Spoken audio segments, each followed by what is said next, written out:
ઘણા વર્ષો પહેલા એક સુંદર લીલાછમ જંગલમાં નાનકડો હનુમાન રમતો હતો, જેને પવન સાથે ઊંચું ઉડવું ખૂબ ગમતું હતું. અરે વાહ, આકાશમાં તો કેટલું મોટું અને ચમકતું ફળ દેખાય છે. કદાચ દુનિયાનું સૌથી મોટું કેરી હશે. ચાલો જોઈએ, હું હવે આ મોટા કેરીને પકડવા માટે આકાશ સુધી મોટી છલાંગ લગાવું છું.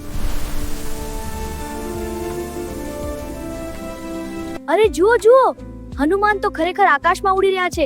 આવું તો મેં ક્યારેય જોયું જ નથી. અરે આ શું? આ તો બહુ જ ગરમ લાગે છે. આ કેરી એટલી ગરમ કેમ છે?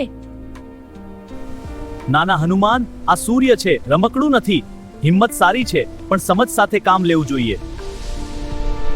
પવનદેવ પોતાના પ્રિય પુત્રને પ્રેમથી સંભાળી રહ્યા હતા અને તેને ધીમે ધીમે સુરક્ષિત રીતે જમીન તરફ લઈ આવ્યા.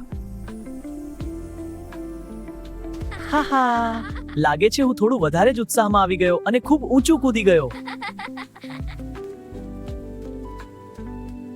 વર્ષો પસાર થતા ગયા અને હનુમાન જંગલના બધા પ્રાણીઓની મદદ કરતો એક દયાળુ મિત્ર બની ગયો.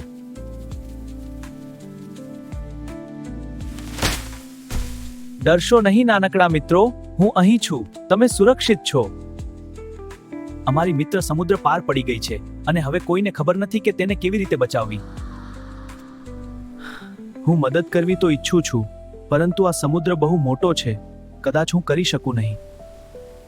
મારા બાળક, તું કેમ વિચારે છે કે તું નબળો છે?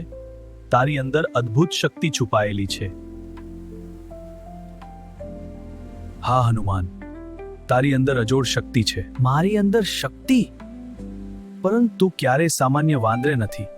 તારી શક્તિ જાગૃત થશે. તું પવનદેવનો પુત્ર છે હનુમાન. તારી શક્તિથી તું પર્વતો ખસેડી શકે છે. શું ખરેખર? એટલે હું એક વખત સૂર્ય સુધી ઉડી ગયો હતો?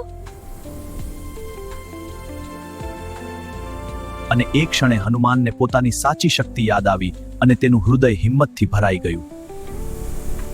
હવે હું ડરતો નથી. હું મારા મિત્રને બચાવવા માટે સમુદ્ર પાર કરીશ.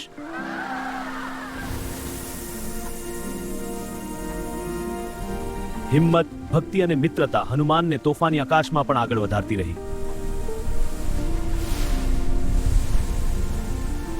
હિંમત, ભક્તિ અને મિત્રતા હનુમાનને તોફાની આકાશમાં પણ આગળ વધારતી રહી. અહીંથી કોઈ પસાર થઈ શકતું નથી. આ સમુદ્ર મારો છે.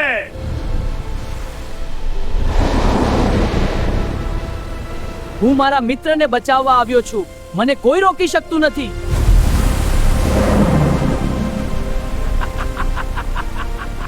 હનુમાન, તમે આવી ગયા. મને ખબર હતી તમે મને બચાવવા જરૂર આવશો.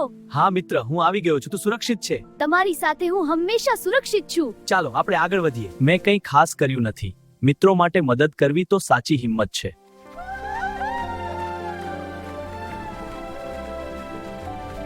યાદ રાખજો મિત્રો, બીજાની મદદ કરવી એ સૌથી મોટી શક્તિ છે.